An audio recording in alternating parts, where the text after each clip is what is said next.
तर तिकडे शरद पवारांच्या पक्षाची सुद्धा आज मुंबईमध्ये बैठक आहे। विधानसभेतील पराभूत उमेदवारांसोबत ते चर्चा करणार आहेत। शरद पवार हे जयंत पाटील सुद्धा उपस्थित असतील, शरद पवार ही उपस्थित असतील। प्रमुख यांच्या उपस्थितीमध्ये बैठक होईल।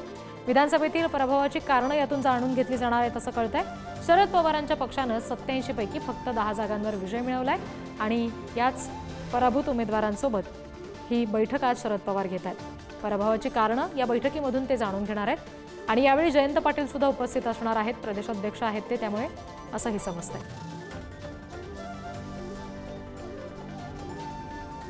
विधानसभेमध्ये जो पराभव झाला शरद पवार यांच्या राष्ट्रवादीच्या उमेदवारांचा, ती पराभवाची नेमकी कारणं काय आहेत, पराभूत झाल्यानंतर उमेदवारांचं काय म्हणणं आहे का, यासाठीची ही बैठक शरद पवारांनी आज मुंबईमध्ये बोलावली आहे। जयंत पाटीलही त्याला उपस्थित असतील।